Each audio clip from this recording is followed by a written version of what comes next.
Hello everyone, welcome back my channel. ಇವತ್ತಿನ ವ್ಲಾಗಲ್ಲಿ husband ಡ್ಯೂಟಿಗೆ ಹೊರಡ್ತಿದ್ದಾರೆ, ಅದ್ರ ಜೊತೆ ವೀಡಿಯೋನ ಮಾಡ್ತಾ ಇದ್ದೆ. ಹಾಗೆ ಸ್ವಲ್ಪ ಗಿಡಗಳಿಗೆ ಬೆಳಗ್ಗೆನೆ ಮಾರ್ನಿಂಗ್ ಎದ್ದು, ಇದು ಹಿಂದಿನ ದಿನದ ಬ್ಲಾಗ್. ಸ್ವಲ್ಪ ಗಿಡ ಎಲ್ಲ ಡ್ರೈ ಆಗಿತ್ತು, ಹಾಗಾಗಿ ಬೆಳಗ್ಗೆನೆ ಎದ್ದು ಸ್ವಲ್ಪ ಗಿಡಕ್ಕೆ ನೀರು ಹಾಕ್ತಿದ್ದೆ.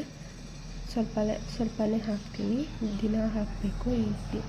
ಈಗ ತುಂಬ ಚಳಿ ಇರೋದ್ರಿಂದ ಗಿಡಗಳಿಗೆ ತುಂಬ ಡ್ರೈ ಆಗಿಬಿಡುತ್ತೆ. ಹಾಗಾಗಿ ಬಿಸಿಲು ಕೂಡ ಅಷ್ಟೇ ಬರುತ್ತಲ್ಲ, ಮಧ್ಯಾಹ್ನದ್ದು ಫುಲ್ ಡ್ರೈ ಆಗಿಬಿಡುತ್ತೆ. ಡೈಲಿ ನೀರು ಹಾಕಬೇಕಾಗುತ್ತೆ. ಸ್ವಲ್ಪನೇ ಡೈಲಿ ಹಾಕ್ತೀನಿ, ತುಂಬ ಜಾಸ್ತಿ ಹಾಕೋದು ಬೇಡ.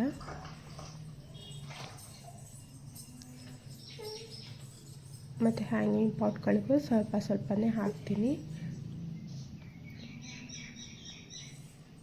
ಬೆಳಗ್ಗೆ ಎದ್ದು ಹಕ್ಕಿಗಳ ಚಿಲಿಪಿಲಿ ಎಲ್ಲ ಕೇಳೋದಕ್ಕೆ ತುಂಬ ಚೆನ್ನಾಗಿರುತ್ತೆ. ಬಾಲ್ಕನಿಯಲ್ಲಿ ನಿಂತ್ಕೊಂಡು ನೋಡೋದಕ್ಕೂ ಕೂಡ ಖುಷಿಯಾಗುತ್ತೆ, ಕೇಳೋದಕ್ಕೆ ತುಂಬ ಚೆನ್ನಾಗಿರುತ್ತೆ. ನಮ್ಮ ಬಾಲ್ಕನಿ ನಿಮಗೆ ನೀಟಾಗಿ ಅವತ್ತು ತೋರಿಸಿರಲಿಲ್ಲ, ಇವತ್ತೇ ನೀಟಾಗಿ ತೋರಿಸ್ತಿರೋದು ಅಂದ್ಕೊಳ್ತೀನಿ.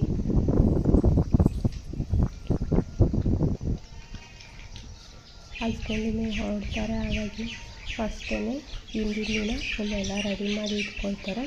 ಹಾಗೆ ಅವರು ಗಾಡಿ ಎಲ್ಲ ಕ್ಲೀನ್ ಮಾಡಿ ನಿಲ್ಲಿಸಿ ಹೋಗ್ತಾರೆ. ಕಾರು ಬೈಕು ಎಲ್ಲನೂ ನೀಟಾಗಿ ಕ್ಲೀನ್ ಮಾಡ್ತಾರೆ, ವಾಶ್ ಮಾಡಿ. ಅವ್ರು ಬರೋವ್ರಿಗೂ ಮತ್ತೆ ಯಾರೂ ವಾಶ್ ಮಾಡೋದಿಲ್ಲ, ಅವರೇ ಮಾಡಬೇಕು ಬಂದು. ಹಾಗಾಗಿ ಎಲ್ಲ ಕೆಲಸನೂ ಮುಗಿಸಿ ನೀಟಾಗಿ ಹೋಗ್ತಾರೆ ಅವರು. 25 ಡೇಸ್ ಕಂಪ್ಲೀಟ್ ಆಗಿದ್ದೇ ಗೊತ್ತಾಗಲಿಲ್ಲ. ಈಗೇನು ಇಯರ್ ಎಂಡ್ ಅಲ್ವಾ, ಹಾಗಾಗಿ ರಜೆ ಬಂದಿದ್ದು ಸ್ವಲ್ಪ ರಜೆ ಬಂದಿದ್ದು ಅಂತ ಅದೇ ಕೂಡ ಮುಂದೋಗಿ ಇವತ್ತು ಹೊರಡ್ತಿದ್ದಾರೆ.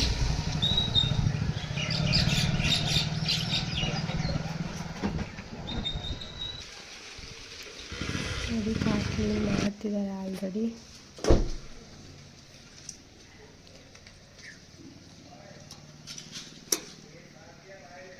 ಅಂತೂ ತುಂಬ ಬೇಜಾರಾಗ್ತಿರುತ್ತೆ, ಹೇಳಂಗೂ ಇಲ್ಲ ಬಿಡೋಂಗೂ ಇಲ್ಲ, ಹಂಗಾಗಿದೆ.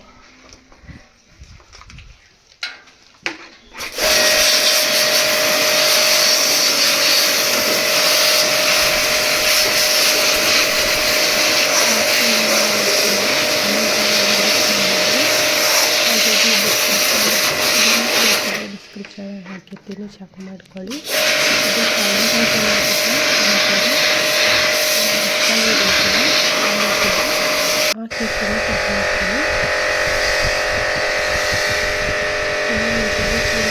ಅಂಗಡಿಲಿ ಮಾಡ್ಕೊಡ್ತಾರಲ್ಲ ಅದೇ ಥರ ಚೆನ್ನಾಗಿರುತ್ತೆ, ಬೇಗನೂ ಕ್ಲೀನ್ ಮಾಡ್ಕೊಂಡು ಹೋಗ್ಬೋದು.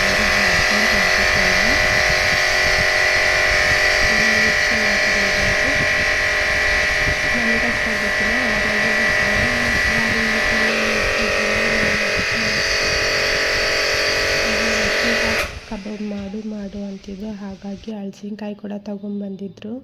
ಅದನ್ನ ಈ ರೀತಿ ಮಧ್ಯಕ್ಕೆ 2 ಭಾಗ ಮಾಡಿ, ಇದೇನು ಅಂಟಿರುತ್ತಲ್ಲ ಅದನ್ನು ಪೇಪರಲ್ಲಿ ತಕ್ಕೊಳ್ಬೇಕು. ಫಸ್ಟು ಈ ರೀತಿ ತೆಗೆದು ಅದು ಮೇಲ್ಗಡೆ ಏನು ಮುಳ್ಳು ಥರ ಇರುತ್ತಲ್ಲ ಅದನ್ನೆಲ್ಲ ತೆಗಿಬೇಕು, ಆಗ ನೀಟಾಗುತ್ತೆ. ಅದನ್ನೆಲ್ಲ ನೀಟಾಗಿ ತಕ್ಕೊಳ್ಳೋಣ. ಈಗ ಅದನ್ನ ಮಾಡೋದು ಕೂಡ ನಾನು ಫುಲ್ ರೆಸಿಪಿ ಹೇಳ್ಕೊಡ್ತೀನಿ, ನನಗೆ ಬರೋ ಥರ ಹೇಳ್ಕೊಡ್ತೀನಿ. ಅಷ್ಟೊಂದು ನೀಟಾಗಿ ಏನು ಹೇಳ್ಕೊಡೋಕೆ ಬರಲ್ಲ, ನಾನು ಯಾವ ಥರ ಮಾಡ್ತೀನೋ ಅದನ್ನೇ ಹೇಳ್ಕೊಡ್ತೀನಿ, ಓಕೆನಾ. ಈ ರೀತಿ ನೀಟಾಗಿ ಅದನ್ನೆಲ್ಲ ತಕ್ಕೊಂಡು, ತುಂಬ ಎಳೆದು ಇನ್ನು ನಮ್ಮದೇ ಮರ ಹಾಕಿದ್ರು ಚಿಕ್ಕದು ಸೊಸಿ, ಅದರಲ್ಲೇ ತುಂಬ ಕಾಯಿ ಬಿಟ್ಟಿತ್ತು. ಅದು 2 ವರ್ಷದವರೆಗೂ ಕಾಯಿ ಬಿಡಬಾರ್ದು ಅಂತ ಸ್ವಲ್ಪ ಕಟಿಂಗ್ ಮಾಡಿ ಇದನ್ನೆಲ್ಲ ತಕ್ಕೊಂಡು ಬಂದಿದ್ದಾರೆ. ಈ ರೀತಿ ಕಟ್ ಮಾಡಿ ಪೇಪರ್ ಮೇಲೇ ಕಟ್ ಮಾಡಬೇಕು, ಅದೆಲ್ಲ ಅಂಟೆಲ್ಲ ಬೇರೆ ಕಟ್ಟರ್ ಮೇಲೆಲ್ಲ ಕಟ್ ಮಾಡಿದರೆ ಅದಕ್ಕೆಲ್ಲ ಅಂಟ್ಕೊಳ್ಳುತ್ತೆ. ಪೇಪರಿಗಾದರೆ ಪೇಪರೇ ಎಸಿಬೋದು, ಹಾಗಾಗಿ ಪೇಪರ್ ಮೇಲೇ ಕಟ್ ಮಾಡ್ಕೋಬೇಕು. ಈ ರೀತಿ ಒಳಗಡೆ ತಿಳ್ಳಿರುತ್ತಲ್ಲ ಅದನ್ನು ಕೂಡ ತಕ್ಕೋಬೇಕು. ಎಲ್ಲದರಲ್ಲೂ 4 ಭಾಗ ಮಾಡಿ ಅದನ್ನು ತೆಗೆದ್ಬಿಟ್ಟು ಆನಂತರ ನಮಗೆ ಯಾವ ಸೈಜ್ ಬೇಕೋ ಆ ಸೈಜ್ಗೆ ಪೀಸಸ್ನ ಮಾಡ್ಕೋಬೇಕು. ಅದ್ರ ಒಳಗಡೆ ತಳನ ಫಸ್ಟ್ ತೆಗಿಲೇಬೇಕು, ಅದನ್ನು ಯೂಸ್ ಮಾಡಬಾರ್ದು. ಆನಂತರ ನಮಗೆ ಎಷ್ಟು ಅಗಲ ಬೇಕೋ ಅಷ್ಟು ದಪ್ಪ ಬೇಕೋ ಅಷ್ಟನ್ನು ಪೀಸ್ ಮಾಡ್ಕೊಳ್ಳೋಣ. ಇದನ್ನು ತೆಗೆದ್ಬಿಟ್ಟು ನೀರಿಗೆ ಹಾಕಿ ಬೇಯಕ್ಕೆ ಹಾಕಬೇಕು. ಅಂದರೆ ಉಪ್ಪು ಮತ್ತು ಅರಿಶಿನ ಹಾಕಿ ಬೇಯಿಸ್ಕೋಬೇಕು ಇದನ್ನು ಚೆನ್ನಾಗಿ. ಅದು ಬೆಂದಮೇಲೆ ನೀವು ಅದನ್ನು ರಸ ತೆಗೆದಿಟ್ಕೋಬೇಕು. ನೋಡಿ ಈಗ ಬೇಯಿಸ್ಕೊಂಡಿದ್ದೀನಿ ನಾನು ಆಲ್ರೆಡಿ. ಇದು ತಣ್ಣಗಾಗಿ ಬಂದಿದೆ, ಇನ್ನೂ ಸ್ವಲ್ಪ ಆರಬೇಕು. ಈಗ ತಣ್ಣಗಾಗಲಿ. ಇಲ್ಲಿ ಮಸಾಲಾನ ರೆಡಿ ಮಾಡ್ಕೊಳ್ಳೋಣ. ಶುಂಠಿ ಬೆಳ್ಳುಳ್ಳಿ ಪೇಸ್ಟ್ ಹಾಕಿದ್ದೀನಿ, ಅಚ್ಚ ಖಾರದ ಪುಡಿ, ಹಾಗೆ ಧನಿಯಾ ಪುಡಿ, ಗರಂ ಮಸಾಲ, ಅರಿಶಿನ ಇಷ್ಟನ್ನು ಹಾಕಿದ್ದೀನಿ ಈಗ 4 ಕೂಡ. ಇಲ್ಲಿ 1 ಸ್ಪೂನ್ ಮೈದಾ ಹಿಟ್ಟು, 1 ಸ್ಪೂನ್ ಕಡಲೆ ಹಿಟ್ಟು. ಇಲ್ಲಿ ಮೊಟ್ಟೆ ಹಾಕೋದಾದರೆ ಕಡಲೆ ಹಿಟ್ಟು ಬೇಡ ಅನಿಸುತ್ತೆ. ಮೊಟ್ಟೆ ಹಾಕೋರು ಕಡಲೆ ಹಿಟ್ಟನ್ನ ಲೆಸ್ ಮಾಡ್ಕೊಳ್ಳಿ, ಸ್ವಲ್ಪ ಗಟ್ಟಿ ಬರಲಿ ಅಂತ ಕಡಲೆ ಹಿಟ್ಟನ್ನ ಹಾಕ್ಕೊಳ್ಳೋದು. ಹಾಗೆ 1.5 ಸ್ಪೂನ್ ಅಕ್ಕಿ ಹಿಟ್ಟು, 3 ಸ್ಪೂನ್ ಕಾರ್ನ್ಫ್ಲೋರ್ನ ಹಾಕ್ತಿದ್ದೀನಿ. ನೀವು ಜಾಸ್ತಿ ತೊಗೊಂಡಿದ್ರೆ ನೀವು ಜಾಸ್ತಿ ಮಸಾಲಾನ ದೊಡ್ಡ ಸ್ಪೂನಲ್ಲಿ ಹಾಕ್ಕೊಳ್ಳಿ. ನಾನು ಚಿಕ್ಕ ಸ್ಪೂನಲ್ಲಿ ಹಾಕ್ತಿದ್ದೀನಿ. ಸ್ವಲ್ಪ ಮಸಾಲ ಅಂದರೆ ಸ್ವಲ್ಪ ಇದೆ ನನ್ನ ಹತ್ರ, ಒಂದು 1/4 kgಗಿಂತ ಸ್ವಲ್ಪ ಜಾಸ್ತಿ ಇದೆ ಅಷ್ಟನ್ನೇ ಮಾಡ್ತಿರೋದು ನಾನು. ಹಾಗಾಗಿ ಇಷ್ಟು ಮಸಾಲಾನ ಹಾಕ್ತಿದ್ದೀನಿ. 1 ನಿಂಬೆಹಣ್ಣು, ಹಾಗೆ ಕಸ್ತೂರಿ ಮೇಥಿನ ಹಾಕಿ ಇದೇನು ಬೇಯಿಸಿಟ್ಕೊಂಡಿದ್ವಲ್ಲ ಅದ್ರದ್ದು ಉಪ್ಪು ಅರಿಶಿನ ಹಾಕಿ ಆ ನೀರನ್ನ ತೆಗೆದಿಟ್ಕೊಂಡು ಸೋಸ್ಕೊಂಡು ಅದನ್ನೇ ಮಿಕ್ಸರ್ನ ಹಾಕಿ ಮಿಕ್ಸ್ ಮಾಡ್ಕೋಬೇಕು.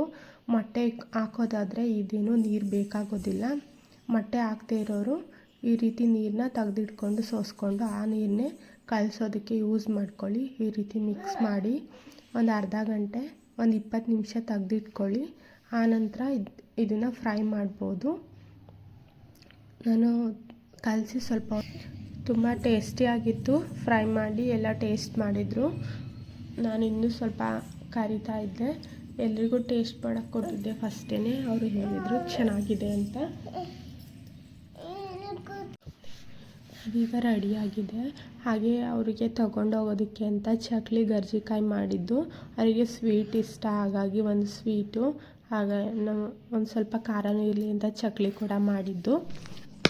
ನಿನ್ನೆ ಮಾರ್ನಿಂಗ್ ರೆಡಿ ಹಾಗೆ ಬಿಟ್ಟರು. 5:30ಗೆ ಎದ್ದು ಸ್ನಾನ ಎಲ್ಲ ಮುಗಿಸ್ಕೊಂಡು ರೆಡಿಯಾಗಿ ಪೂಜೆ ಎಲ್ಲ ಮುಗಿಸಿ ಪಾಪನ ಹೋಗೋಣ ಬಾ ಅಂತೆಲ್ಲ ಬೇಡ ಹೋಗೋದು ಅಂತ ಹಾಗಾಗಿ ಬಾಯ್ ಮಾಡಿ ಹೋಗ್ತಾಯಿದ್ರು. ಆಗುತ್ತೆ ಬರೋದು, ಬೇಜಾರಾಗುತ್ತೆ, ಅದು ಕಳಿಸ್ಕೊಡ್ಲೇಬೇಕಲ್ಲ.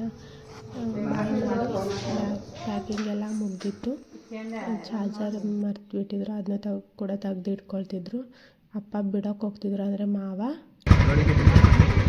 ಅಲ್ಲಿ ಟ್ರೈ ಮಾಡಿಸಿ ಬೈಕ್ ವಾಪಸ್ ತಗೊಂಡೋಗ್ತಾರೆ.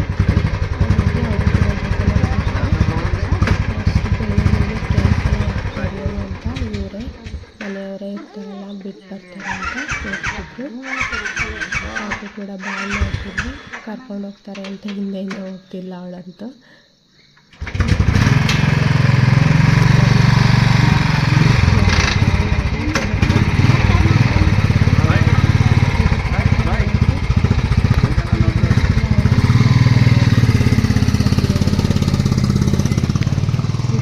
ಇದೇ ಊರು, ಕೊಟ್ಟಿರೋದು ಇದೇ ಊರಿಗೆ. ಅವರು ಅಮ್ಮರ ಅಪ್ಪ ಹೋಗ್ತಿದ್ದಾರೆ, ಇಲ್ಲೇ ಬರ್ತಾರೆ ಮತ್ತೆ ನೋಡಿ, ಅಲ್ಲಿ ಹೋಗ್ತಿದ್ದಾರೆ. ಬಾಯ್ ಬಾಯ್. ನೆಕ್ಸ್ಟ್ ವಿಡಿಯೋ ಸಿಗೋಣ. ಬಾಯ್. ಇವತ್ತಿನ ವಿಡಿಯೋ ಇಷ್ಟೇ. ಬಾಯ್ ಬಾಯ್.